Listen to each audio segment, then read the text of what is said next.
The Spanish Announce Table. It's episode 312 of the Spanish Announce Table, and we're here. This is a fun one, Tom. We've had a joy of having several guests on the Spanish Announce Table throughout the years, and very often we've had some very, what's the word I'm looking for? Reoccurring guests, right? Yep. Mm-hmm. These two are near and dear to our hearts because, if I'm not mistaken, when we first had them on, they were in their first year of pro wrestling, or maybe the first 2 years, if I'm not. I mean, it was near the beginning. Yeah, really. Real early. So we've seen this kind of journey, and what a journey. And of course, as everybody's journey has brought us along, COVID hit. So we've got a whole lot to talk about with long-running friends of the show, the Riegel Twins, New Japan superstars, right?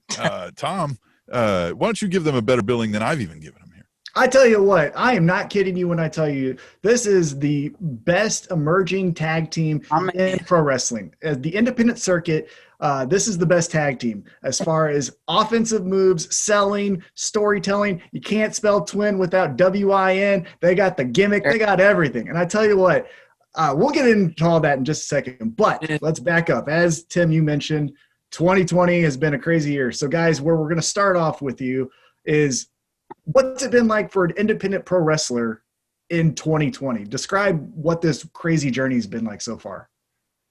I'll let him start because his 2020 was a little bit more hectic than mine, per se. Well, since COVID at least. Yeah, I mean, it was crazy because, let's see, at the end of 2019 was when we got we had a tryout with New Japan. And then we ended up getting on a couple shows before the new year, which was we wrestled on our first New Japan show December 8th, 2019. So a year ago yesterday. Or 2 days ago, yeah. Wow. So, which feels like 5 years ago. Yeah, it feels like crazy. An eternity back now, but it's so it was crazy because 2019 ended with a lot of excitement. Yeah. And then 2020 started cool. It started fine, and then obviously everything happened with the global pandemic, so it kind of threw some stuff off. But yeah, we've been extremely lucky to be able to work for New Japan Strong since 2020 happened. So it's been awesome. But yeah, to start 2020 with the pandemic happening, we didn't really know what was going to happen. So it was kind of scary, but I feel like everybody was in the same boat as far as like people we knew. So it was one of those things where it was scary, but everybody kind of was going through this new normal together. So it just felt like kind of like we just needed to like wait it out and just be patient.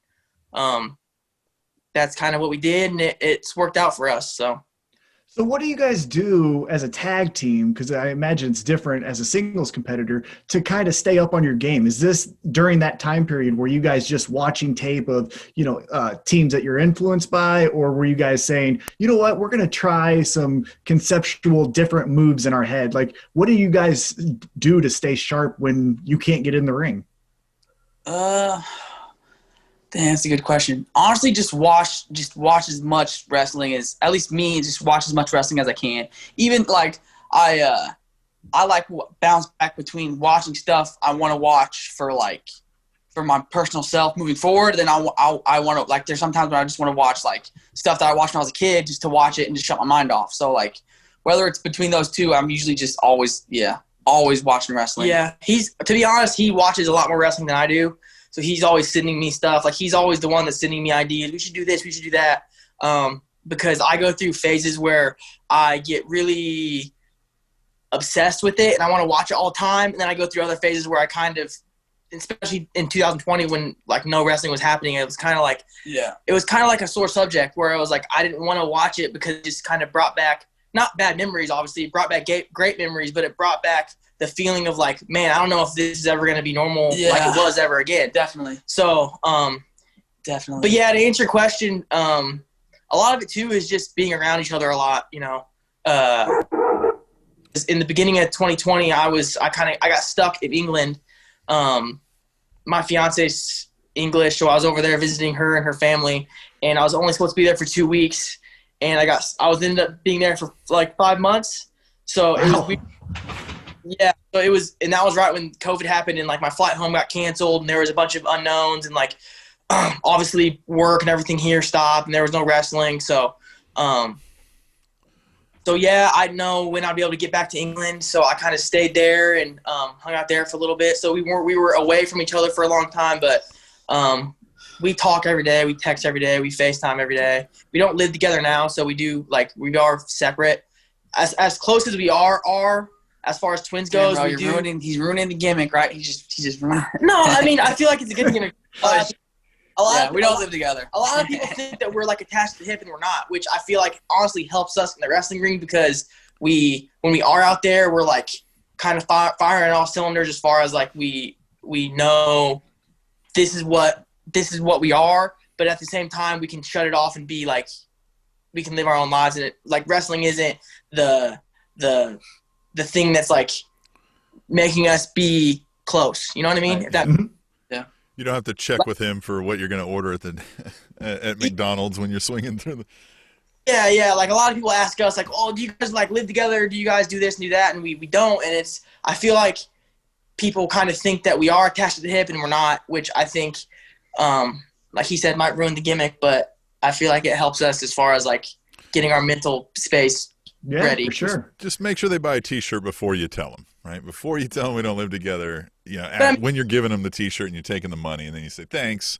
Hey, the England thing, okay, so you're there for several months. Like, do you have to let somebody know, like, England officially? Like, do the cops ever stop you and you're like, no, look, I'm a pro wrestler, and I was just visiting my fiance? Like, how does that operate? How does that even work? Well, I mean, if you're an American, you can be up. You can have like a vacation type trip up to 6 months. Oh, okay. So you can be there for up to 6 months. Obviously, you can't work or do anything like that. But yeah. So when I'm there, I'm just there as like a visitor, okay. Yeah. So when I was there, I was there completely legally. So if I did get stopped, I'm just here visiting. So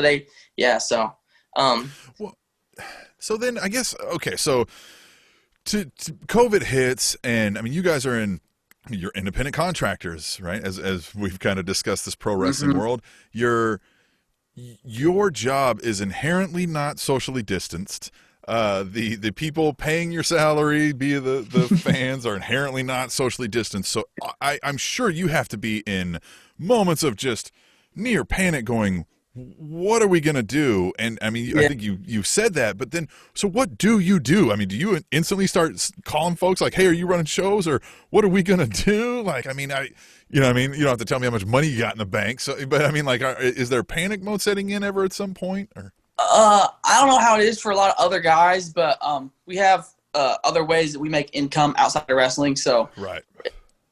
Those kind of took a little more focus, but I mean, because of the global pandemic, those things got, messed with too. So, sure. But for me, it was just working out and just enjoying family and my cats, and just kind of it was a nice time for me to just bulk up and just try to just put on more muscle. I went and bought like a bench press, like a bunch of gym equipment. I put it in my garage because all the gyms closed.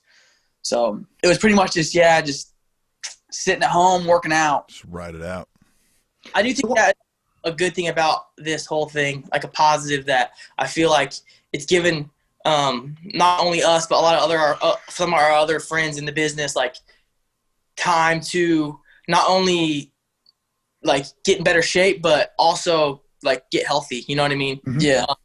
Little tweaks and bumps and stuff like that. When you're wrestling every weekend, you get your knees start hurting, your neck, your neck, your elbows. So I know for me it was good to fully recover. Yeah. Fully feel like, oh, I don't have, this bump here, this ache here. So that was a positive. I will say that, being able to like actually feel like you're 100% in the ring again. Yeah. But it was scary. Obviously, yeah, like a lot of our income does come from wrestling. So when that just shut down, it was scary, and it definitely forced us to depend on other things. Try and step our game up with stuff like merch and stuff like that, which we need to get better at anyway. But it just makes you think about other ways that you can create income for yourself involving wrestling without doing the actual wrestling. So it's it was a little different, but it is what it is, you know. Yeah, we were in a little bit different position as far as like we had, you know, ended 2019 on a really good note, so we were kind of like, you know, talking to some people, and then, you know, so I couldn't imagine being somebody, you know what I mean, if you're like, you know, truly, you know, only working independence and this stuff hit. I mean, it's crushing a lot of folks. Well, yeah. I mean, it's crushing a lot of people that aren't even wrestling that shit. It's just, yeah. I mean, I think about it every day. There's so many good guys. There's so many unbelievably talented guys that should be on TV making a lot of money professional wrestling, not wrestling. Haven't wrestled since, you know, who knows. So it's like, it's one of those things where even though would we want a 2020 to be different? Yeah. I don't want to sit here and sound like, you know, boo-hoo on me, because I feel very fortunate to where we're at right now. Yeah. Yeah, well, because, I mean, one example that kind of has made the rounds for 2020 as an example of that was Eddie Kingston. He said before he got his chance at AEW, he was selling his wrestling gear so that he could pay his bills, and he was going to transition to something else, and got the opportunity. So that's like where we want to transition now. Is you mentioned at the end of 2019 you got New Japan Pro. So for people who may not be too familiar with New Japan as far as their structure, explain to what the common wrestling fan is, what is New Japan Pro, and how is that different than the Tokyo Dome of New Japan that you see on Access TV, or, you know, you hear about Wrestle Kingdoms and things like that? Are you talking about just like New Japan Strong? Or Strong, excuse me. I said Pro. New Japan Strong. Well, so because of COVID, they had to, you know, do something with their TV just based on because there was no wrestling going on, you know, other than WWE and AEW at the time. So I think they just wanted to have an American brand running at a time where everybody was going to be watching TV or looking for some product. So I think that's kind of how, I really don't know, you know, we were just. Well, how did the opportunity come to you guys? You mentioned 2019 is when you guys went to New Japan Strong. How did that happen? So earlier in 2019, we had a tryout at the LA Dojo, and did the tryout. It was awesome. There were a lot of awesome dudes there. It was an awesome time. Then we're lucky enough to we got used on the 2 shows in December. The last year expo shows. What was it? Lions Break Crown. Yeah, something like that. It was like Lions Break Collision, what they called it, and they had 2 shows in Anaheim that they used us for, and obviously that was before the pandemic. So we kind of got the idea that they were kind of looking to, and like he said, I'm not sure about the exact details or any of the workings behind it, but they wanted to start doing some stuff in America, and I think that's what kind of led it into New Japan Strong. And that's what led to the tryout too. Yeah. I think that even though the pandemic happened, I think that the New Japan Strong thing would have happened anyway. But the product that you see now is obviously because of COVID, it has to be, you know, no fans and stuff like that. But yeah, I think the New Japan Strong stuff was going to happen regardless of the pandemic or not. So, yeah, but it was basically just, we had the tryout, performed well at the tryout, and then had 2 matches against Aaron Solo and Mysterioso, and Barrett Brown and Mysterioso. And those were fun matches. It was a really cool crowd. It was like at an expo, so it was like a big crowd. Yeah. Big convention center. And we did those 2 shows and left it, you know, on a good note. And then obviously, you know, kept in contact with you know, them. And then the pandemic rolled around and we kind of were in the unknown, and then, you know, got the call for New Japan Strong. So it was just, you know, straight to getting ready for that and preparing for that. And it's kind of just been, ever since then, it's just been, you know, that's what we've been doing. So one thing that I found interesting is New Japan Strong actually had singles matches for both of you guys. Logan, you started that off. What was it like to wrestle for New Japan as a singles competitor instead of traditionally, you guys have always been a tag team? Yeah. So so what was even crazier is that the reason why I was actually wrestling as a singles is because we were supposed to both be there, but he was stuck in the UK because of COVID and wasn't able to travel out of the UK. So I was lucky enough to go over there, to go out there to do the New Japan Strong stuff on my own. And, it was a crazy experience for me just because other than, practice matches in front of nobody during training or, I had one singles match NWL and then one singles match on the Indies. Other than that, I haven't worked any singles matches. So, it was really nerve-wracking. But at the time, this was August. In the summer? August. Yeah. This was in August. So at the time, I was just, chomping at the bit to wrestle and to perform. So it was just kind of just, jumping in the deep end.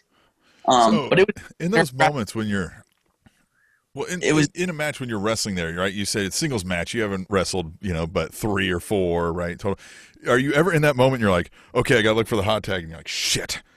Just fuck. Like, is there a or like, is it flow? Or are you kind of in the zone and you're not thinking about that? Yeah, and I think people don't really realize. I feel like people don't like. A lot of people don't realize that. Yeah, like 98% of our matches are always tag matches. So it's just weird being in there. Singles, it's just always weird. It's just like, and I'm sure when people are in tag matches or whatever, they're probably like, this is weird for me too. But like, it's just for people like us where it's like literally we're been a tag team this whole like, it's just like, since the beginning, it's like you guys are twins, you guys are a tag team, and there are weird occasions. Like I think we wrestled each other one time in the Indies, where singles matches against each other, and then obviously in NWL when he was hurt, I got to do a lot of single stuff. But yeah, like besides that, when we're both active, it's like 100% always. We're like, there's literally 100% chance that it's going to be a tag match, no matter, unless some weird freak thing happens. It's always going to be a tag match when we're on a show. So, but yeah, it is weird being there and not being under tag rules when you're so used to it. It's conditioning. There's a lot more. People don't understand that. Like when you're in a tag match, it's kind of like everything's split in half. So you don't have that time to rest in the apron. So it's a different ballgame for sure. So then let's talk about, then you guys finally do reunite, right? Sterling, you get out of the UK, you come to America, then you guys go out. And correct me if I'm wrong, you guys do these matches in California, is that correct?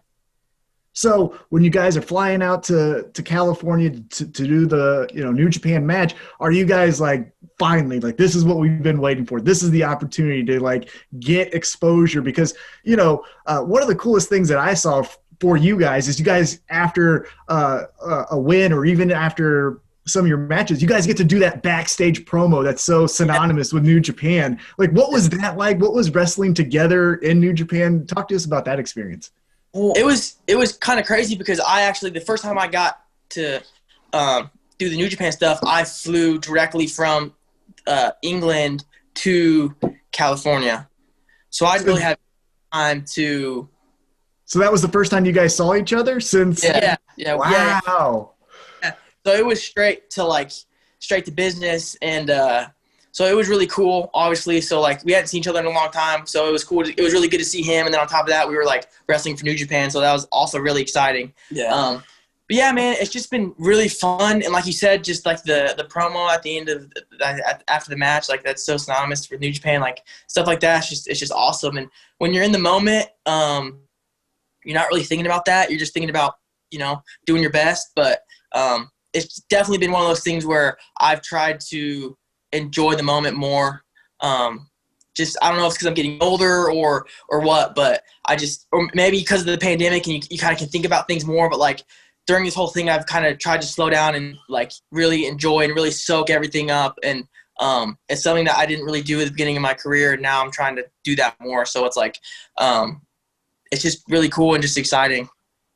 Yeah, it was cool seeing him. Yeah, just flying into California and then meeting up with him and just getting going just straight into just working for New Japan. It was pretty wild.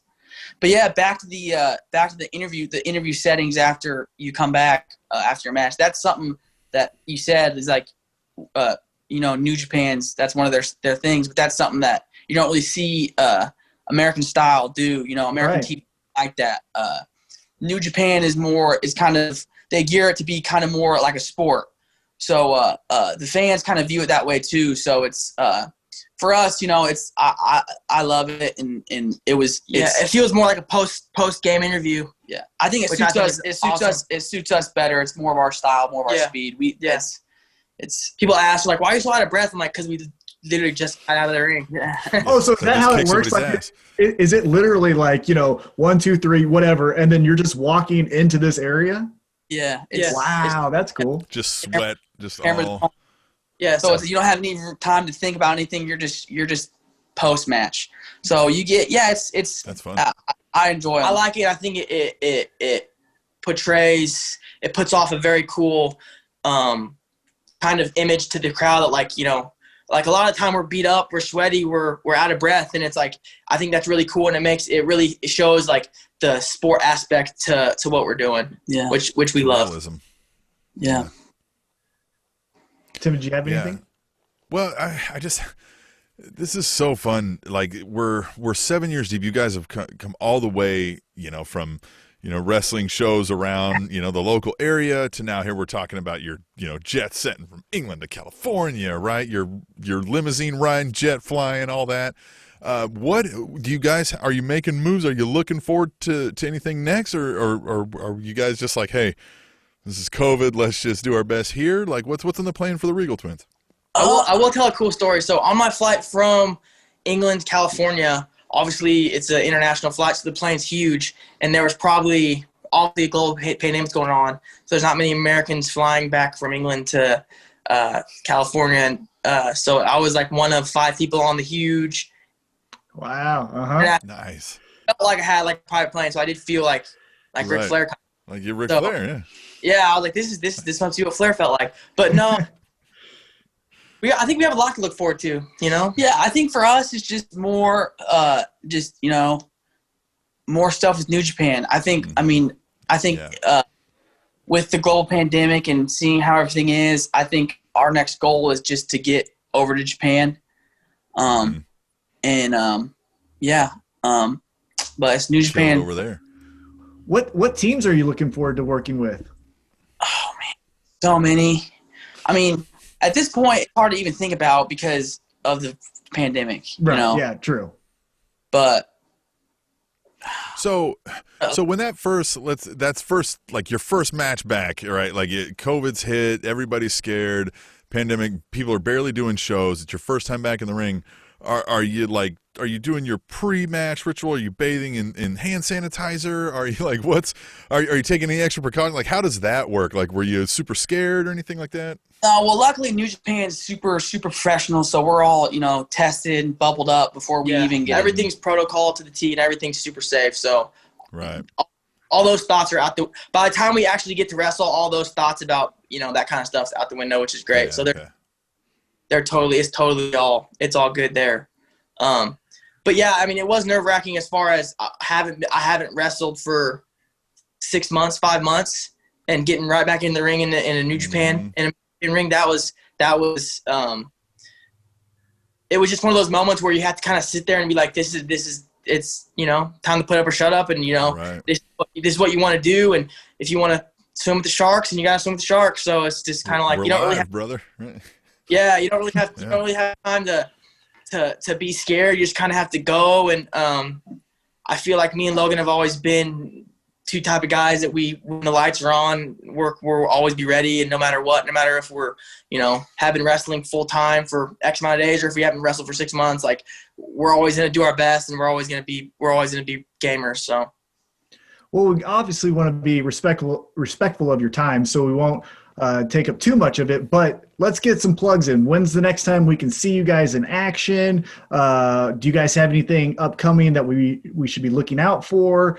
Give us the whole merch. Yeah, what's the merchandise looking like? Give us the whole rundown. So we got a bunch of we got some new Chiefs inspo shirts. Kansas City Go boys. Chiefs, yeah. Hey, they won the Super Bowl. You guys remember that? Yeah. You remember that? I feel like 10 years ago, but we They did won win the Super Bowl.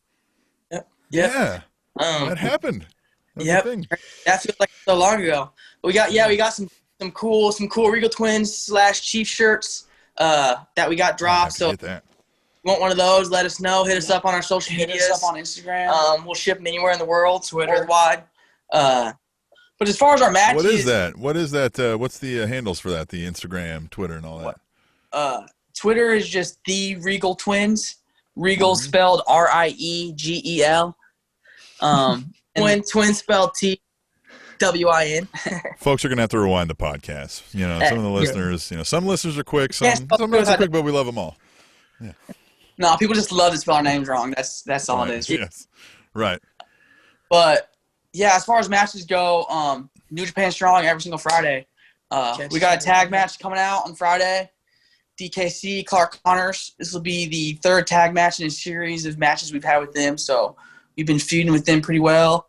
But yeah, moving forward, it's just going to be all New Japan Strong. So Catch us on New Japan Strong, yeah. Every Friday night. New Japan World. Yep, every Friday night. Get that subscription. Love it. Yeah, great show, and it's I think, and I don't think I'm being biased, but I think right now in wrestling, it's one of the coolest things going. So, Definitely. You're not wrong. Yeah, you ain't lying. if you like wrestling, if you like good wrestling, it's definitely a cool product to check out. And you can go back and watch all the old episodes, so they're all on demand. So if you've missed it or whatever you want to do, you can start from the beginning and watch. So it's cool. It's very, very cool. New Japan World's awesome. I definitely recommend everybody get on New Japan World. Yeah, absolutely. And you have no excuse. You can go back and watch every single thing, like you said, so you can see every match they've done. And then you'll know that you have to buy a shirt because you're going to support these fellas, right? They're out here entertaining you. And they have all the New Japan events on New Japan World. Yeah. So like World Tag League, and they have our matches from they have our first ever matches at December matches. yeah. So it's Awesome. Nice. awesome. If you're a wrestling fan, it's like a must have. It's so cool. Yeah. Look at that. All right. And they're getting the plugs in. They're professionals. I like it. Tom. Look at these professionals. Look at these guys. Yeah, And it's look at these easy to- guys. A lot of people, I think a lot of people are afraid of it just because it's New Japan, it's Japanese, but it's really easy to navigate. Yeah, you can click over. It's all like you can click over to English, and They it's have in English and Japanese Yeah, you commentary. can watch it in either. So everything's in English, Japanese commentary. So it's super, super cool. It's super, super cool. All right. Well, like I said, we don't want to take up too much of your time. We know you're jet flying on the whole thing, so we'll let you get back to it. We'll look for you guys on Friday night on New Japan Strong. And thanks for the time, guys. Thanks, fellas. Hey, thanks, Spanish guys. Announce Table, best wrestling podcast in the Yep. world. Yep. And honestly, congrats to you guys too. I mean, how many episodes? 300. This is 312, yeah. 312. That's an accomplishment, and you guys should be proud of that For real. because to stay with something that long, it's cool to see. And you guys are both great guys, and you guys, Especially learning nowadays. stuff. Yeah, especially nowadays. Like I feel like there's so many podcast type stuff that come and go, and it's like, oh, they did one episode here, one episode there. You guys have been consistent. You guys have been awesome. You guys have been on your stuff constantly. So congrats to you guys, and yeah, you guys deserve a pat on the back. Appreciate it. Yeah, Hey, and by the way, happy belated birthday. We know it was a birthday not too long ago. So, yeah, happy birthday to you guys. Getting old, getting up there in age. You Yeah, take maybe it I'll send you like a easy. K-State shirt for your birthday then. You can change that. Right. It is a pandemic, so we might be running over here soon. So Right. Right. All right, Tom. hey guys. I think K-State made the Final Four this year, didn't they? Yeah. Is there even going to be one of those this year? KU beat them in the Elite Eight, I think, Yeah. that year. 88, Mhm. Kemper Arena. Yeah. I think Yeah. K-State. Yeah. How'd that All football right. game go this year? Oh, All right, hey, easy. anyway. Let's take it easy, guys. Take it easy. Hey, the Chiefs. Hey, guys, remember the Chiefs? Jeez. Yeah, Chiefs. All right, Chiefs we can bond on. Chiefs we can bond on. Guys, we appreciate your time a lot. I mean, you guys are the best. I can't encourage enough folks to go check you out. And you're twins, right? I mean, you're twice as nice. How can it be any better, right? Twin life, gotta love it. Can't spell twin without W-I-N. The Spanish Announce Table. Tom, the Riegel Twins are the coolest. They're so nice. I mean, they had compliments to say, which we love, Of course. about us, of course. But before that, they were the coolest then, too.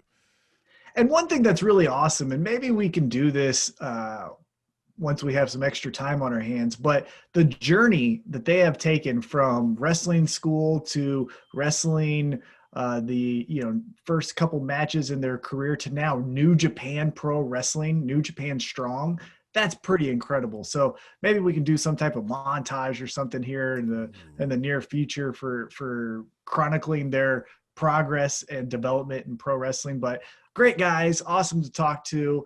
Obviously 2020 has been different for them.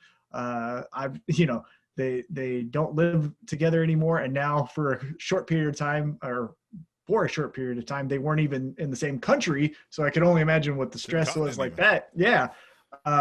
And then just that was one of the biggest standout points to me was their first match together was Sterling legitimately just off the plane, and obviously Logan going out to California as well, but both of them just off the plane. Hey, how are you? Well, I'm doing good. Hey, let's go wrestle. Like there was just that. Hey, let's go be a tag team. Yeah.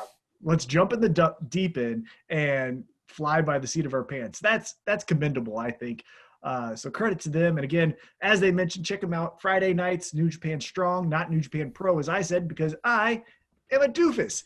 But another show I like that's not called New Japan Strong, it's called AEW Dynamite. And we talk about it as we are a Wednesday-centric show.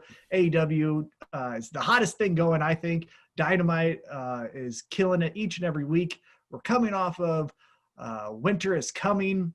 Now we have the first episode post Sting debut, post Kenny Omega as heavyweight champion. And Tim, I'm going to let you lead off the recap. But before we do, what's your general thoughts of the episode? Did you like it? Did you hate it? Was it mundane? What'd you think? I did like it. I liked a couple segments are coming to mind right now that I don't want to call out because we'll discuss it further as we go along. Mm-hmm. But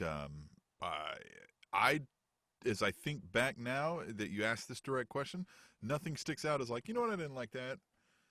And a lot of things did that. So I'm going to give this an A for a show that we'll probably ask that question as well at the end. But yeah, I liked it. Yeah, and I'll roll through it here. I got this pulled up right here on the inner tubes. Speaking of the inner tubes, we've got this hot, fresh new thing that all the kids like to call a website. Yeah, you ever heard of one of these, Tom? A website? Yes. Go to SpanishAnnounceTable.net and you'll find all the stuff you need to find from us. It's great. The website. Who knew? 2020. All right, the show opened, Tom. We had Nick and Matt Jackson, your favorite tag team, coming to the ring. The Young Bucks. Mm-hmm.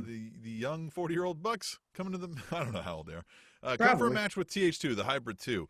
And, this didn't – we had some early shenanigans, right, and a little brawl going on. And, Bucks win, right? I mean, what do you think? I thought it was fine. I thought it was good. I will say, and we've touched on this before in the past, is – if you're the champions, you shouldn't struggle, in my opinion. Not every match needs to be like a 5-star classic. Not to say that champions should just squash all competitors, unless it calls for it with the character. But what I'm getting at is I felt like the match was a touch too long because you had the champions, the recognized best tag team in the world versus TH2, who's a very good tag team in their own right. But if we're, again, in kayfabe world, they're not the number one contenders. They're not even, I believe, in the top 5. So it shouldn't have been such a struggle, in my opinion, with kickouts and things of that nature for this to be kind of the first time they met. It should have been more dominant, in my opinion, for the and there's a little bit too flips and kick out at twos and independent pro wrestling, per se. In this opening bout, but it was fine. It was good. I liked it. Well, and I like that they're still involving the and I keep forgetting their name every time. I know the Acclaimed, right? Yeah.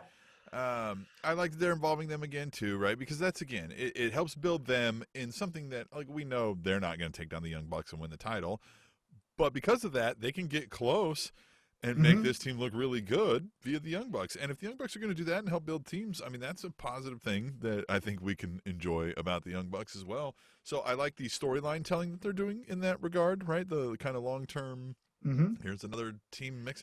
Because it's true, the champs would have more than just one You know what I mean? Like one team being like, hey, we're your problem right now. It would be every turn. Here's some jagoffs trying to get one up on you. So I like it.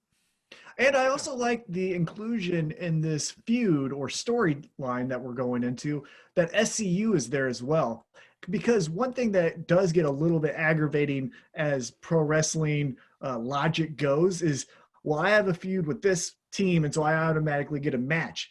And what I like about this is next week we're going to get the Acclaim versus SCU, and I'm assuming here that the Acclaim's going to get the victory, so that then you can establish a little bit more of this team is a real threat to the Young Bucks, right? If they beat the first ever tag team champs, SCU.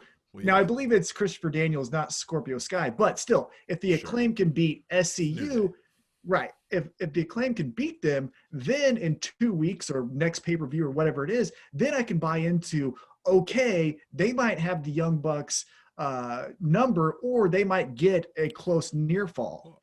It's even simple as that. Is like they beat clean SCU for some reason, and you see the Young Bucks backstage doing one of their weird, making fun of WWE, watching the TV sideways, and they're kind of like, oh, shit. Even pretty that good. is helping. That puts them over sometimes just as much as, you know what I mean? Like giving them a victory sometimes. Like just giving that little legit, like, oh, snap, okay. Right. And what I like about that, is, you know, with this match, it was TH2 versus Young Bucks, I believe for the maybe first or second time in the promotion.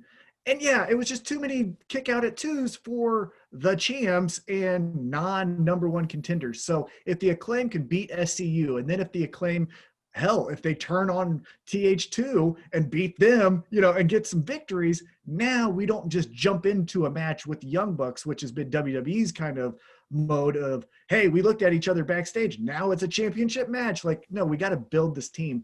And like, to your point, if the Young Bucks do the like side look and maybe look at each other and like, maybe we're in over our head, that again allows a little bit more intrigue to a title match.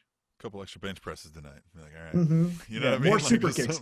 Right, 10 more super kicks tonight before we go to bed. 10 more super kick practice. 10 more rounds of the super kick practice. Okay. Too sweet, bro. All right. So the next segment was one of the biggest segments of the night. It's Sting, right? So we got Cody Rhodes coming out. Cody Rhodes comes out. Sting comes out. Tony Schiavone. This segment was amazing.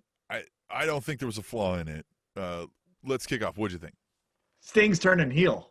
Sting's turning heel, isn't he? Oh, you think Sting's turning heel? Oh my God! That's an interesting aspect. That's an interesting aspect. Think I about think Cody Rhodes is. Now, yes, that could easily happen as well. I'm not saying that that's out of the realm of possibility. But what I kept thinking the entire time is, man, Sting is a little bit too friendly out here tonight. Cocky. Yeah. Sting's not normally cocky. It felt a lot like, obviously Jericho didn't use promos, but remember when Jericho reemerged from a long layoff and he was just like, hey, yeah, and he would do like heel things, right, and then just leave? It felt a little bit like that, where Sting is, it feels great to be here. Hey, look at Darby Allin. That feels familiar. Tony Schiavone, give me a hug. Hey, kid, Cody, you're my pal. To all just be like, and guess what, motherfuckers? I'm still Sting. Now, I'm not saying he's going to go full heel where it's like NWO and he's going to like do the red face paint, or even Joker Sting where he does some weird shit. I think it's going to be Sting where it's, hey guys, you know who the fuck I am. I'm Sting. I like that. Yeah. So he comes in the ring and he's instantly like already like hyper focused on this asshole up in the fucking rafters, right? He's like just looking at him and he like fucking pointing, and then he like wasting no time in finding a way to address him in his promo, right? And he's like, no, I'm not here for you, right? Like, you, right? And then he calls him kid. All of that was great. Sting, yeah, I'm going to give Sting props on that. Well done. Great promo.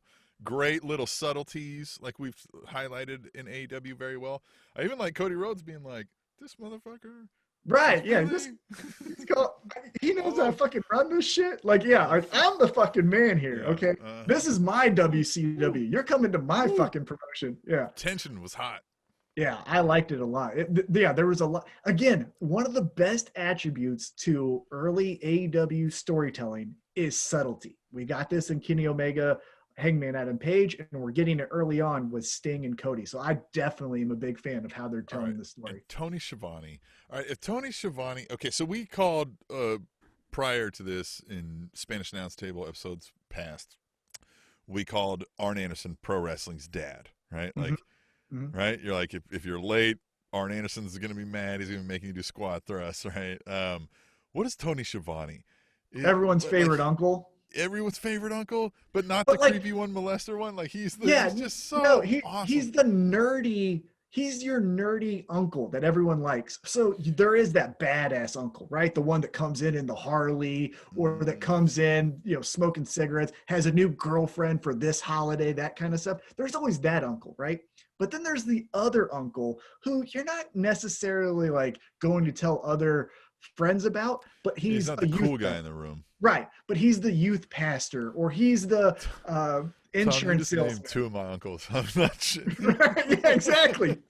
And he's that guy where you're like, oh, Tony. Solid dude. Tony. Got his life in order. Oh, love House, him to death. Wife, kids, dogs, bills are paid. Stand-up guy.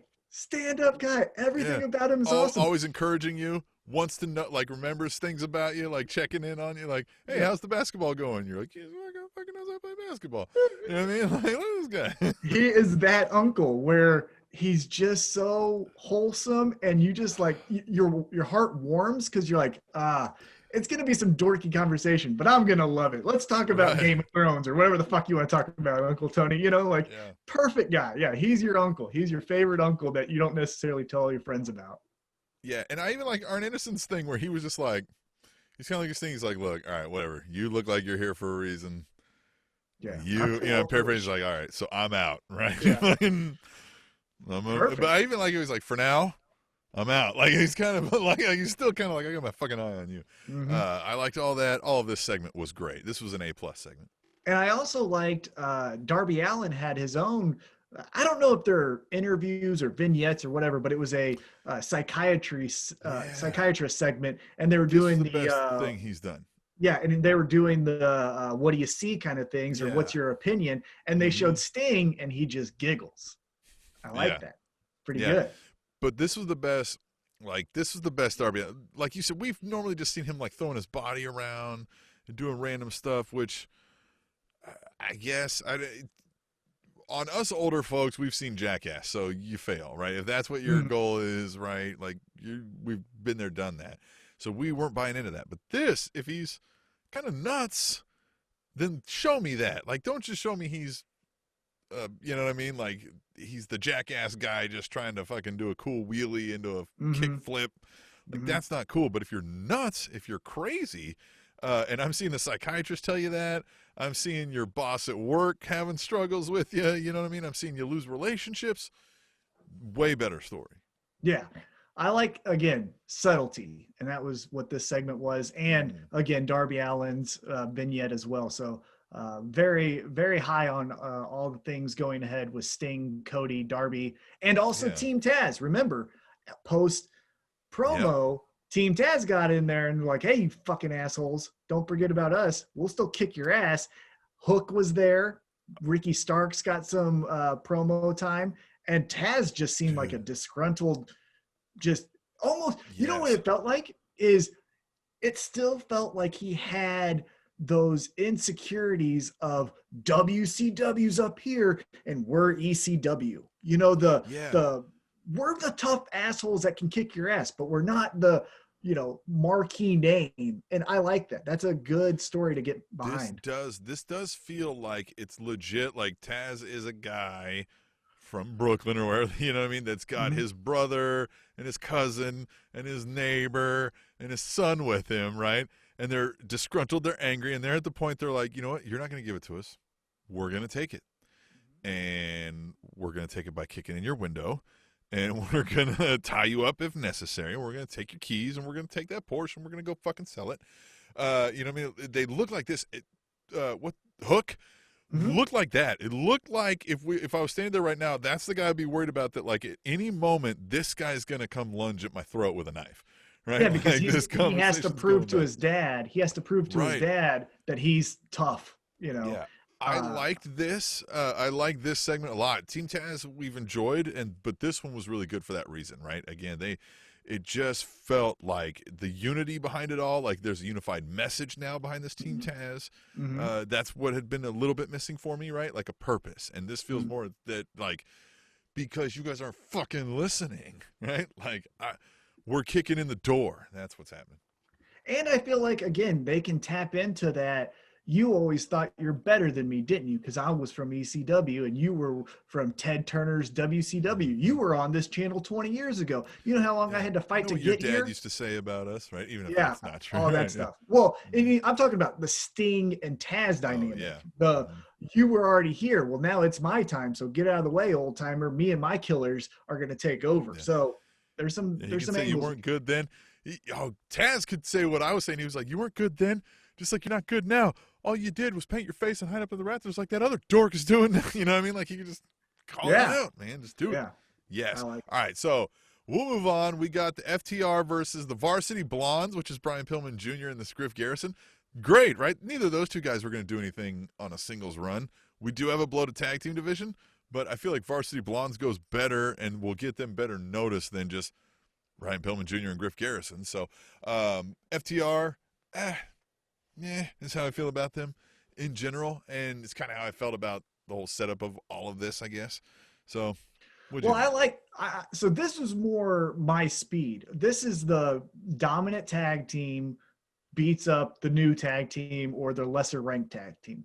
Not to say that only heels can do this, because again, I think babyfaces should have more of these type matches. But it was FTR is going to beat the shit out of Brian Pillman Jr. They're going to hit their finisher. They're going to get the victory, and their crusade to get their titles is still on, and they're going to let you know about it. One thing I liked about FTR from this week's episode, they did a backstage promo, and one of them, the one with hair, I can't remember their names. We don't fact check here.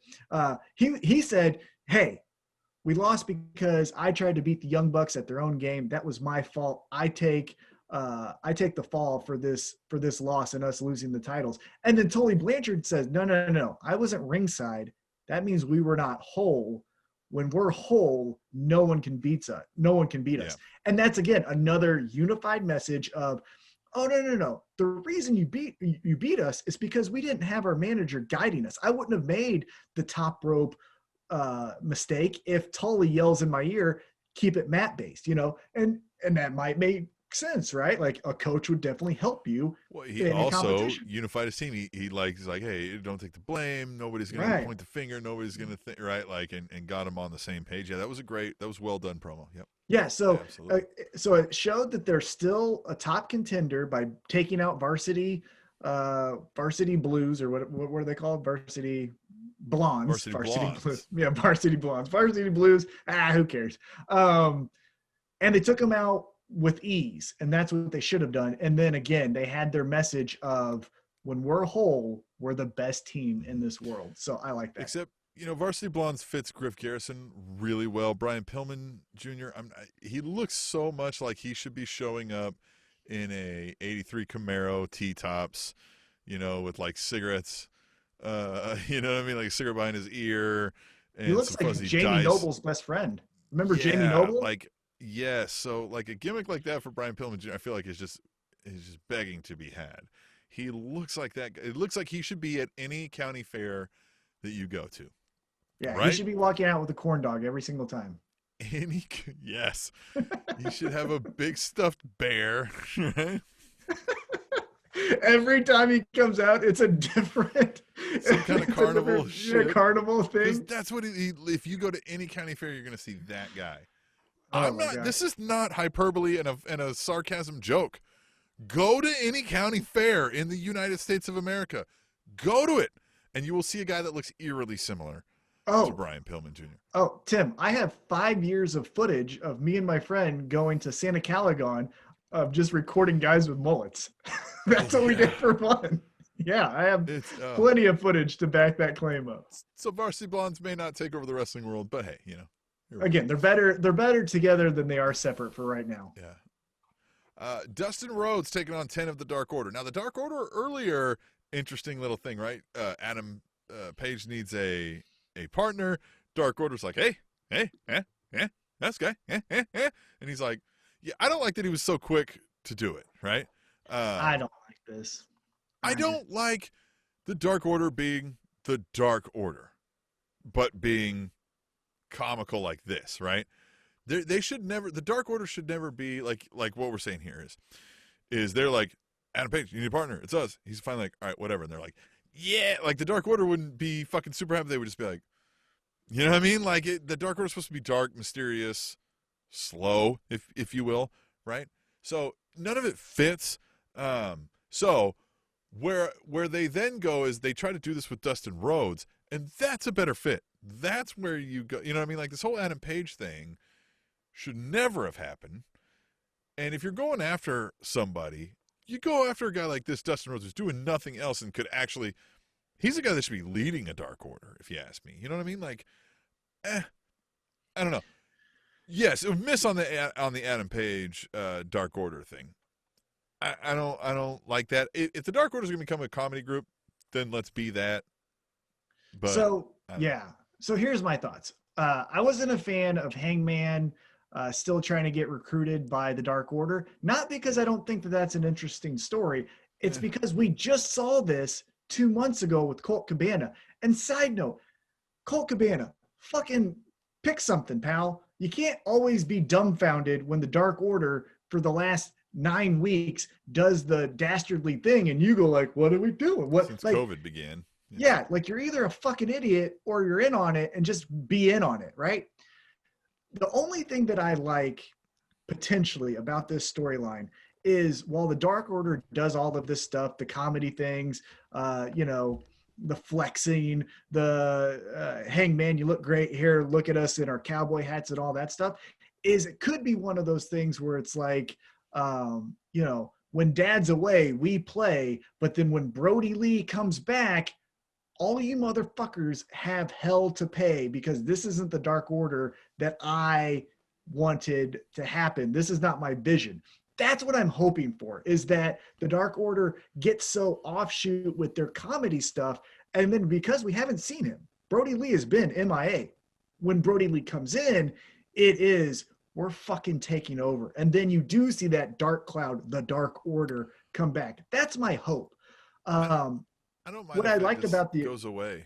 They pull the WWE thing and just never mention it again. Yeah, we could definitely do that as well. The one Easter egg that I did like, and it's been mentioned many a times on social media, is they asked Dustin Rhodes to be 7 in the Dark Order, which if you go back after he left WWE or WWF as Goldust, he was in WCW as 7 for about a cup of coffee because that never took off. And then they just went to Dustin Rhodes. But I like the Easter egg of 7. What was he in TNA? Black Rain? Yeah, Black Rain. And then was it Redlick? It was like murder or something backward. It wasn't Red Rum, but it was like killer backwards. That was his like protege. Relic. Yeah. Remember Relic? Yeah. Relic and Black Rain. Yeah. Those were weirdos. Anyhow, I like the Easter egg with 7. That's a fun callback. And that's a good,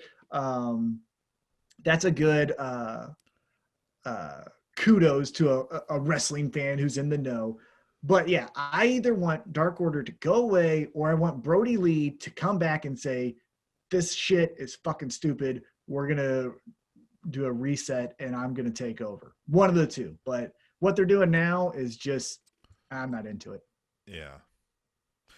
Yeah. Did we get the backstage interview here, or was this the ultimatum? We're rolling into the. I'm forgetting on the timeline here. So we'll just jump into the backstage. So Shaq was on AEW Dynamite with a sit-down interview with Tony Schiavone, everyone's favorite uncle, and the chief brand officer. I believe chief brand officer is her title, Brandy Rhodes. This was okay. Shaq, his energy level is always going to be at a neutral. He's not going to excite too many people. Down here all the time, Yeah, he's not going to excite too many people with his promo skills. But he did look comfortable. I will give him that. He seemed comfortable in his skin. He didn't seem like he was reciting lines. I like the little jabs. I like the, hey, but guys, I'm just messing around online. I love Cody. I love Dustin. I love their dad, all that. But then the Jade Cargill line with the, oh, I'll watch that. And then I think she'll beat your ass. Again, I'm paraphrasing here. And Brandy, I don't know. How did you feel about Brandy? She was good, but I don't know where this character is going. Yes. Brandy is believable enough, but like I don't think it was believable that like she was so insulted by his walk away comment that she's gonna splash water in his face. That's usually reserved for like, you know what I mean, curse really word. lewd sexual comments, Yeah. and you know what I mean, innuendos, or like challenging somebody's, you know, fucking motherhood, or you know what I mean, like it's usually absurd things. And what he said wasn't necessarily absurd. It was a dick thing to say, because he was just like, hey, I see your arm's broken, you should check out Jade's, you know what I mean, fitness videos or something like how to, and she's like, what the fuck, for real? You know, which was fine. That's like a fuck you, man. Like, but to splash and then slap him, like, you went over the top, you know. Now I'm kind of like, yeah, man, Shaq, you're just talking a little shit. You need to fucking ruin his clothes and slap him, right? So I worry they went a little too far too quick, right? That was my concern as well, because I don't want her to become the stereotype angry black lady. You know, she did awesome with the promo on Jade when Jade did the whole insulting Cody, hey, cool, bye, all of that. That was spot on, 100% right behind it, because that's what the moment called for. Like you said, this felt like, did you have to take it that far? I don't know if I would have taken it that far. It could have been like, hey, tell me how my ass tastes. Remember when Shaq did the song about Kobe? She could have referenced something like that, or that would have been sexual. But you know what I'm saying? She could have said, how many rings does Kobe have? How many rings do you have? And then just walk away, something like that. You know, that would have been called for, something in that realm. But yeah, I fear that we're getting too much. Pizza, you know? Yeah. Oh, hey, by the way, we have Pizza Hut waiting for you in your hotel room. You know, something like that. I just fear that we're gonna get an angry black lady from Brandy Rhodes, and that I don't know is called for in 2021. Well, yeah, because if she's gonna force it, like again, that moment felt real, because like the moment was not necessarily like, hey, let's go be an angry black lady. It was, go be pissed off that this lady's talking shit about your husband, and she just fucking went off. Like if it starts becoming, like you said, this like, let's make her angry about something every time, it's gonna be Jerry Springer. Yeah, exactly. Yep. But I'm excited for Shaq. I am excited for Shaq. That's great. Another thing that was mentioned on the show coming up at the new year, Snoop Dogg is going to be appearing on AEW Dynamite. And if you guys watched the boxing match between Roy Jones Jr. and Mike Tyson, Snoop Dogg on commentary is a sight and something to behold. So hopefully he does that for Dynamite, because I would love that. That'd be amazing. Snoop Dogg talking in any setting can be, it is the true, you never know what you're going to get. Yeah, because you can get a stinker, but you can also get like you did with the boxing match a couple of weeks ago. So we'll see. But yeah, Shaq in AEW, I'm excited for as well. So I mean, so who's he?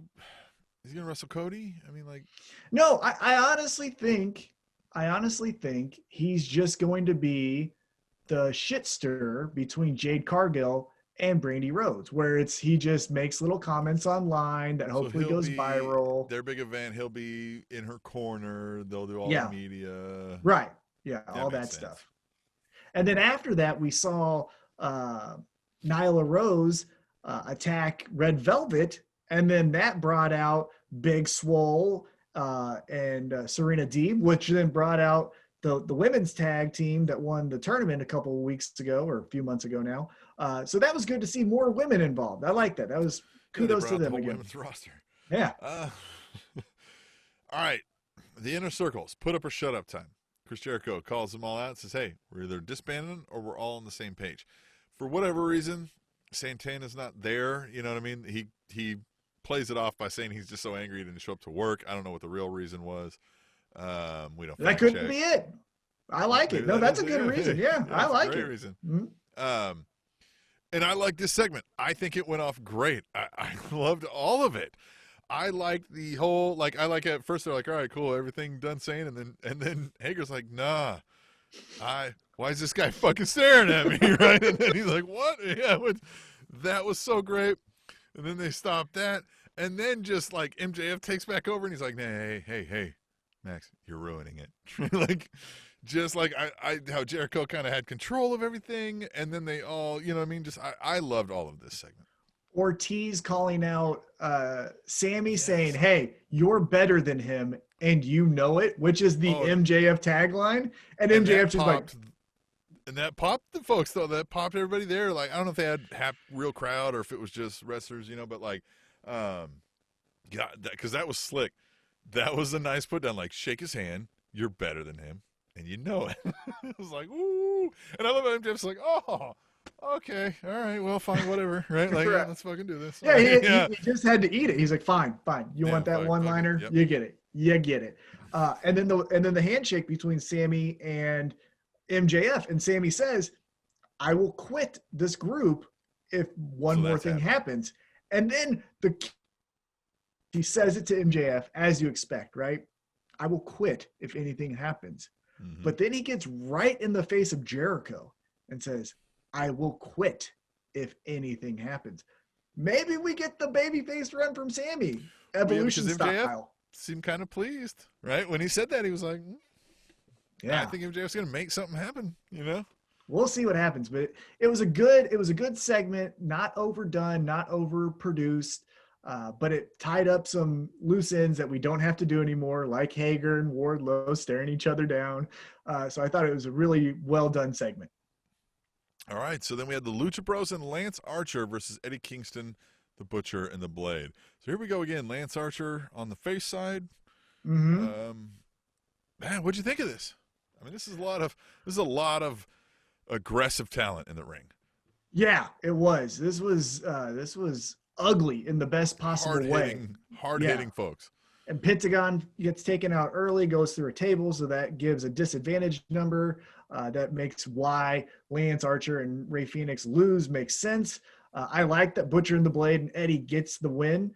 I hope in the future, I like where we're going with Lance Archer, because I think where we can go with Lance is we build him as this unstoppable, unhinged baby face, and he then is the one to maybe take out Kenny Omega, right? It gives Kenny Omega a badass baby face to go up against the showing up in helicopters heel, in somewhat of the same vein as John Moxley, but maybe a little bit more unhinged, more Jake Roberts has to hold this motherfucker back kind of style. And I like that. I like where we're potentially going, but in the here and now, Eddie Kingston still gets some more credibility. He was losing it there for a second because, he got choked out by John Moxley. Then he loses and has to say, I quit to John Moxley. Then he gets his friends upset with him and they leave him for Pac. So, he had to build back up I'm fucking Eddie Kingston, the Mad King. You got to be a king of something to win. So I like that Eddie and them have some momentum behind them as well. Yeah, definitely. All right, then we got Abaddon versus Tesha Price. This was the coolest. This was my favorite segment of the night. This was your favorite segment of the night? This was my favorite segment of the night. Abaddon is fucking creepy, and I kind of want to be your friend. I kind of like her. All right, I like it. I like her. Dude, the crawling and the blood that just spews from her mouth. Her face looks like a fucking car wreck, and I like it. I just want to take a picture of it. And then her fucking moveset is kind of weird. And then she beats up the girl after she wins. Sheeta comes out, and good God, did you see that kendo stick hit? Whop, right on the fucking noggin. Just doop. And then she does the Undertaker sit-up. Huh? How cool is that? We finally have an extraterrestrial weirdo in the women's division. It's not just, I'm pretty, I was picked on. It's a spirit kind of thing. And again, I'm not huge into that, but that women have never had that character on TV. I think this is huge. She's the Ring. I like her. She's awesome. I'm not into that stuff either, but The Undertaker, Mankind, Paul Bearer, Kane, they told some of the best pro wrestling stories in history. So if Abaddon can start telling some great stories, then I'm here for it. Let's do it. And again, we've seen there's some brutality involved. So. Right, and it's variety. It's not just, I'm pretty. Well, I think you think I'm not pretty, so I don't like it. It's more than that surface, tired women's storyline that we've gotten for 30 years or whatever. So I'm a huge fan of Abaddon early on. This is great. it gives Sheeta some baby face cred too, right? She goes out there, whops her on the head. She's still scared, but she's still gonna fight this chick. I like it. Abaddon, big fan of the night. She was my star performer for Dynamite. Well, then what did you think about the Kenny Omega, Don Callis? So it was great, except for it happened on Impact. Yeah. So let's talk about that real quick. Yes, I mean, these guys are good, right? We've talked about this. Don Callis is good. Yeah. Don Callis is better than Impact Wrestling. Kenny Omega is great, but yes. Yeah. So let's talk about this. So on Impact Wrestling, they go on the Lex Express bus. Kenny Omega continues to reference John Moxley as Ambrose, right? Yeah. He says that whole thing. But this promo on Dynamite was almost verbatim of the Impact promo, except for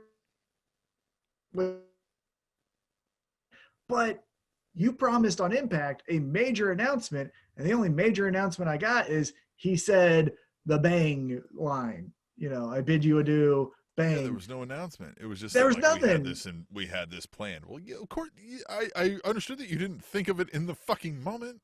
Right. So I was a little underwhelmed. And then here, let's talk about this real quick, because Tim, I want your feedback on this. I don't get it.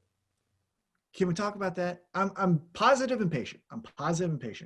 But week 1, I don't fucking get what Don Callis's whole objective was, because he keeps on being like the invisible hand that did all of this, right? I put together Jericho and Omega at New Japan so that Tony Khan would create AEW, and then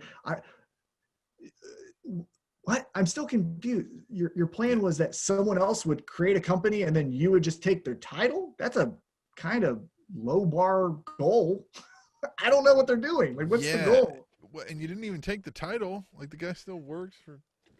Yeah, he's still there. Yeah, I don't know what they're going to be on your show every week. Like, you're just a one-off. Yeah, I don't get it. I don't get their objective. If they're Don Callis is better than Impact Wrestling, but right now he has the Impact Wrestling stink on him every time I see him. Mm-hmm. You know? Mm-hmm. Does that make sense? Mm-hmm. I'm like, Don Callis would be great somewhere else, but this shit is bad. Well, and so here's the other thing that I've seen floated around about what the Kenny Omega character is going to be, as far as the cleaner, right, in AEW, is a belt collector. So he has the AEW championship. Then he's going to get the, Impact championship. He already has, I think, the AAA championship. So he's going to go collect belts. But in my mind, you did this ass backwards. The title at the top of the hill should be the AEW championship.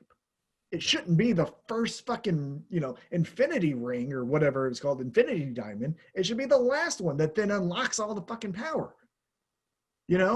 So by proxy of what you're going to do in the future, you've told me that the AEW championship isn't necessarily the ultimate goal. And if that's not the ultimate goal, well, then get the fuck out of AEW. Yeah. It all feels weird. It's already squarely in the miss category for me with an idea that like they could pull it out if they do something cool, but it doesn't. They're not giving me any indication that they're gonna do something cool with it. I feel like this is a lame attempt at cross promo. Yeah, and I will say on Impact, one of my favorite highlights from this whole crossover was the Tony Khan paid advertisement that him and Tony Schiavone did, where he's like, they have good tag team wrestling here. Rumor is I might even buy this company. And Tony Schiavone was like, oh, that'd be cool. And then Tony Khan was like, you worked here once? He's like, yeah, for one night. And then I quit the business for 18 years. So it was just, that was better for me than the Kenny Omega Don Callis segment. But again, going back to Dynamite, it was the same segment. So I was a little underwhelmed from what they did. Yeah. As you called it, Tom, MJF, 2-time Diamond Stud, beating Orange Cassidy for the Dynamite double delicious, delectable, whatever they call it, ring. Mm-hmm. Whatever that thing Nailed is. it. Miro got involved, gave him the old Bradshaw clothesline, right? So, yeah, again, this kind of felt filler, but it helps continue the storyline of Miro and Orange Cassidy and gave us a reason for a match, Well, I liked it because it showed how strong their roster was. Is that you can close an AEW Dynamite with another talent. So the previous week was Kenny Omega, John Moxley. The week before that was Eddie Kingston.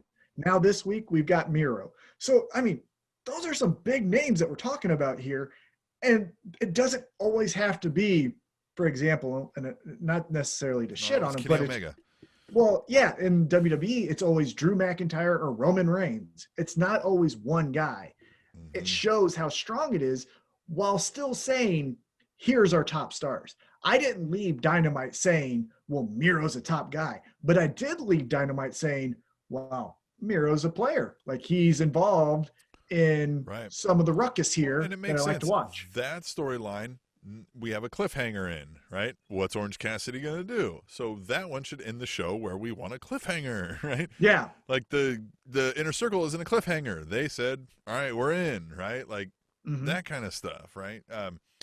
The Cody Rhodes Sting thing isn't necessarily a cliffhanger as much as it is like a, all right, to be continued. It's a tease. Yeah. Right. Yeah, it's a tease. Right. So yes, the way they structure their shows, the men's storylines, it flows well, right? Always kind of. I like where they place the pieces for the most part. Yep, absolutely. Yeah, so I like their main event pieces. To clarify, I like what they're doing with the main event segments. Is that it's a rotation of very strong top to mid tier talent.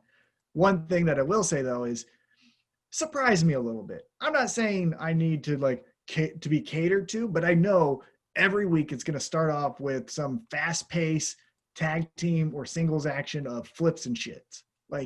And I know that I'm always going to get the women's match right before the main event. So I'm just saying, start it off a little, structure it somewhat a little different. It's becoming a tad formulaic, but it's still my favorite show in all of television. Love it. And this week that was it. And that was it. So unless you've got any parting words for AEW Dynamite, we also had. Well, I do. So let's talk about it. We did a poll on @TableShow, the Spanish Announce Table Twitter handle. I asked, how would you grade tonight's AEW Dynamite? And with 60% of the vote went A, 30% of the vote went B, 10% of the vote went C, and 0% of the vote went to D. So obviously a very strong showing. If I made you grade that episode, Tim, where would you land on the grading scale? I gave it an A. I mean, I'm not giving it like an A+, but I thought it was an A show for sure. I liked, again, multiple segments where I thought that was really good. Nothing stuck out as super bad. I liked it. Yeah, I think I would give it a B, and that's only grading it against its high bar of excellence. I've always been entertained by AEW Dynamite and AEW's pay-per-views, so I'm somewhat of a tough grader, and I'm a curmudgeon. It wasn't the Stadium Stampede. That to me is an A type of performance, or when Sammy gets hit by the golf cart with Matt Hardy and Kenny Omega the first time. Those are A shows, Cody Rhodes and the Inner Circle brawling out into the crowd. Those are A moments. This, everything was very solid. Everything was awesome and amazing. Solid B for me. Okay, good stuff. Well, then let's get into another big time show we had. War Games was this War week. Games. War Games. War Games. War Games. I don't think anything storyline crazy happened, right? No. If you, the listener or viewer in this case, watched my instant reaction, I felt like it was a very good show, as I mentioned in that video. I think the lasting memory of that show is going to be Io Shirai putting herself in a trash can and then jumping off the cage. That was pretty cool. I think Pat McAfee showed again, hey, let's give him all the money in the world just so he can be a full-time pro wrestler. He won't, but he was awesome. But it was a good filler pay-per-view. I think, the teams helped us get to the next point because Finn was out, Karrion Kross was out. There was other, top talent that's still kind of establishing themselves again. So this was good filler for that. But I thought it was a good show. I enjoyed it. The women's War Games match was one of the highlights for me of the night. Their entrances were all really done well. The match was very vicious and brutal. They went so hard. And that big spot, like you said, that was done really well. The men's main event match was good. Again, I mean, you know, it was a quickly thrown together storyline built upon a prior one. So the buy-in of like, oh my God, I really want to see Undisputed Era win was never there. So I don't know that I was ever going to buy into this match as much, right? But like you said, the performances of it were just God, Kyle O'Reilly starting off that match and just, I mean, they have been highlighting him a lot lately. I wonder where they're going to go. This Undisputed Era thing's got to end soon, right? Who knows? Maybe they never do. Maybe they're the New Day, where they just stay together for infinity, for, you know, as long as they're on the roster together. I actually left thinking the match of the night and something I want to see more of, and we got to see a little bit more of the progression of the storyline, at least it seemed to me, was Tommaso Ciampa and Timothy Thatcher. That was an old school mat-based, I'm going to fucking punch you in the face. Try to punch me in the face, because it's not going to hurt as much as me punching you back in the face. Just a knockdown, drag-out fight. I was a huge fan. That was my match of the night. I liked the women's match. It was very good. But for a one-on-one contest of just two guys that just don't like each other kind of thing, A+. It was great. Well, yeah, and the stare down at the end where Thatcher's like, oh, you, and Ciampa even knowing, like, well, this clearly is not over. Like, we're going to do this again. Exactly. He's just like, staring at him like, all right, well, I got this one. So, Gargano, 3-time North American champion. So here's a question I had for you. From my instant reaction, I said it was a down for me, not for the outcome. I like that Johnny Gargano got the championship again. It reestablishes him as that mid to top tier talent. But Austin Theory, and maybe it's because I have a little bit of a soft spot because I did get to meet him when I was on my bachelor party in Evolve. He was a very nice guy. I liked him in Evolve. I miss Evolve. I wish it would come back. It obviously won't. But I had high hopes for Austin Theory. He even gets put into the WrestleMania show in a tag match, not as a singles competitor, but he's with Zelina Vega. And he goes to NXT, then he gets put to Raw with Zelina Vega, then he becomes a disciple of Seth Rollins, then he goes back to NXT, and he's just kind of himself. And now he's with Johnny Gargano. Those are 5 things in less than a year. It's like, you can only tell me so many restarts with a character until I just go, well, he's a loser. Like, he'll just be something. He'll be Titus O'Neil, soon enough. Yeah, because I'm going to be honest, I was underwhelmed. Yeah. oh. Well, and it's just another follower. He's just another follower gimmick. He did that with Zelina. He did that with Seth, and now he's doing it with Johnny. Well, yeah, we know where this goes. Like, Johnny Gargano is going to be great in that role, right? Being passively aggressively abusive to a protege. He's going to be amazing. But I feel like he's going to be so amazing that, like, I already know, and that there's no story you're going to tell me, right? Like, he's almost going to be too good for it. And Austin Theory's not going to be better for it. Like, we're not going to get this big payoff, right? Like, if I had to guess. So I'm a little worried, but we'll see. Johnny Gargano rarely does something that doesn't pay off well. That's true. And I did like the tongue-in-cheek line from Austin Theory when he revealed himself that he said, it's me, Austin. It was me. Yeah, Austin. Yeah, I liked it. That was good. Kudos to that line. That was cute. I don't think he came up with it. I think somebody told him to hit it, but he hit it well. Triple H told him to say that. Yeah. But again, I'm a little worried because I have high hopes for Austin Theory. He was one of my favorite independent wrestlers when he was in Evolve as the champion. And it just feels like too many restarts, and then I'm going to check out, and we're at 5. And it just doesn't make sense. It's like, okay, like it's like I'm sure that if I went back and watched the Evolve catalog that these guys have some sort of, connection or history. Maybe not, though, because Gargano's been out of Evolve for a while. Well, they would come back and do their little one-offs. Yeah. Austin Theory, if you're going to come down the Evolve rabbit hole, he does have history with the Undisputed Era. Him and the man that Charisma forgot, what's his name? Strong. Yeah, Roderick Strong. Roderick they have some really good matches, and they have some history. So maybe we go down that train here in a few months or so. But for right now, Yeah. Meh. All right, so War Games. Anything else to wrap up before we get into? We've got a few tweet the tables to talk about. Well, I was going to say War Games, we came out of that going into NXT, and that's when, again, we got back to those single stars. So we saw Finn Balor come out and say, enough of these team sports. It's time to go after the championship. Oh, yeah. Mm-hmm. And then Kyle O'Reilly comes out. Pete Dunne, your guy Pete Dunne comes out. Pete fucking Dunne. Damian Priest comes out. And so they're, vying for the title, saying that they deserve the chance. And then Finn Balor just leaves. Scarlett comes out. Oh shit! Now we have Karrion Kross back in our storytelling, and then the night ends with Karrion Kross beating up Damian Priest, getting in the car, speeding off. Where do we go from here? Well, if you'll remember, Karrion Kross, they had him strapped like he was, Mm-hmm. and then he got injured in that match.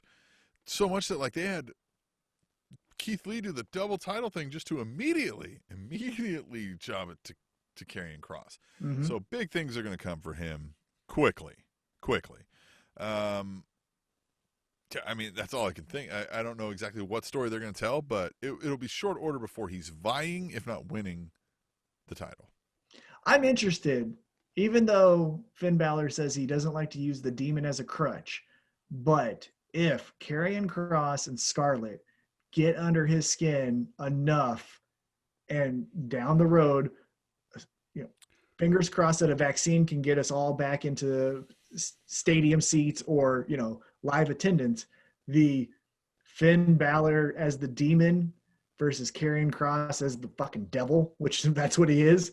That is something I'm excited for.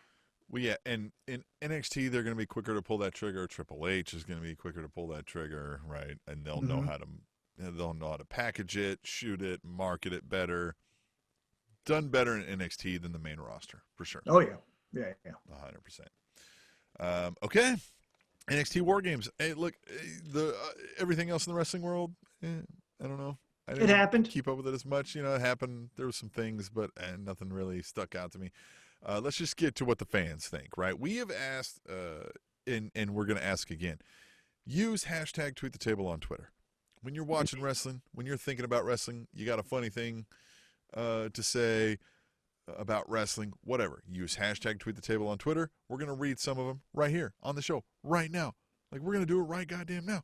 And you can join in on the conversation with the Table Nation and be famous. Table Nation, baby. You'll be famous. All people that watch or listen to the show are going to know your name. And we love you for it. Mm-hmm. At Katie First Lady. Remember Katie First Lady. Says, Katie are the First ghost Lady. faces the new doinks? Hashtag tweet the table. Sure felt that way, Maybe he should still use some. Even though he's got Austin. They should both use him. Well, that was the thing also that I asked on our live tweet of NXT War Games is, does Johnny Gargano have a fucking army? Because it wasn't just Austin Theory that helped him in this match. It was like 12 other fucking people. So who are they? Why did they all reveal themselves as someone? That's what they should have done. At the ultimate one, says, man, Dakota Kai is getting brutalized in this match. Hashtag tweet the table. One thing we didn't touch on, Raquel Gonzalez with the pin in the win.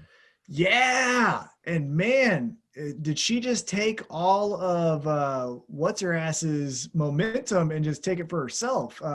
Who's the Rhea Ripley? Rhea Ripley, yeah. It just feels like Rhea Ripley was that one that was going to go to the moon. Charlotte Flair said, hey, stay fucking back down there. She's trying to reestablish herself. And then Raquel Gonzalez goes, guess what, bitch? I'm that chick now. And she seems like the one. She has the look. Yeah. She has the look. She has the strength. She has the moveset. She pinned Io Shirai to get the victory. Yeah, she looks mean. Yeah.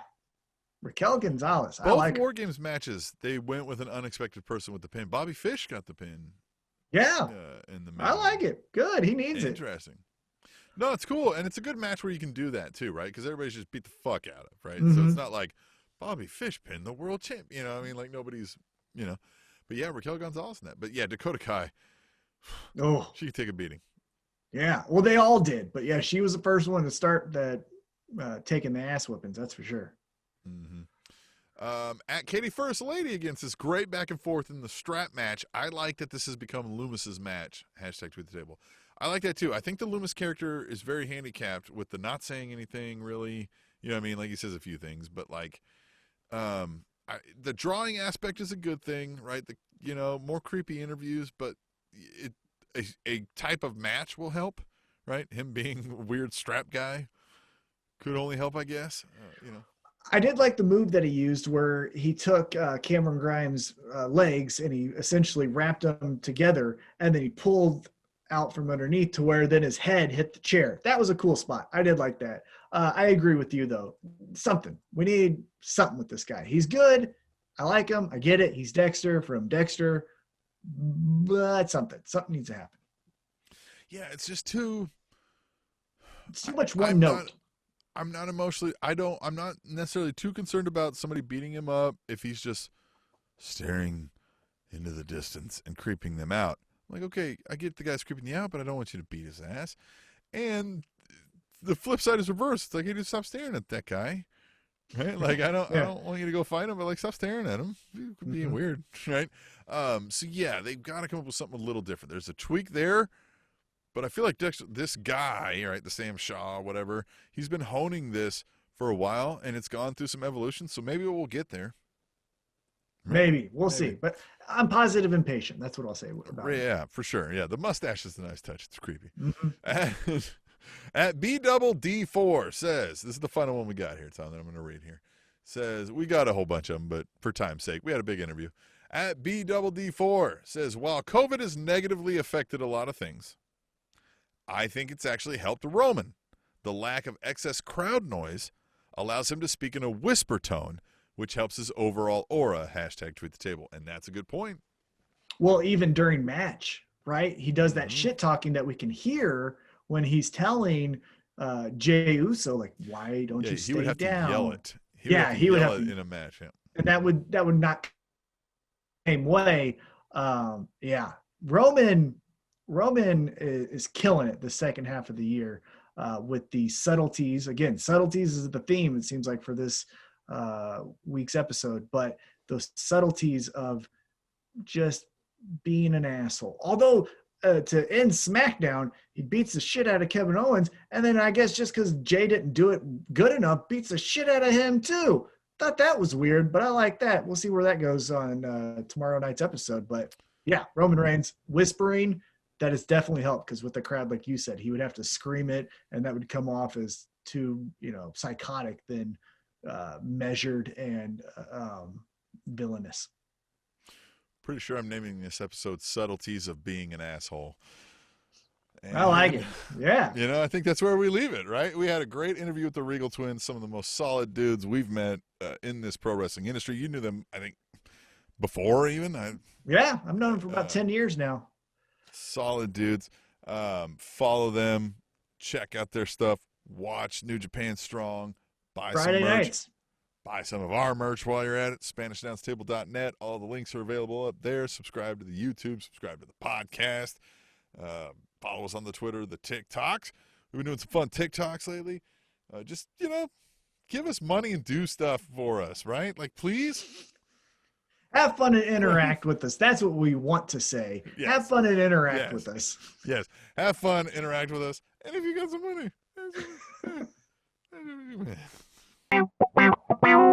The Spanish Announce Table.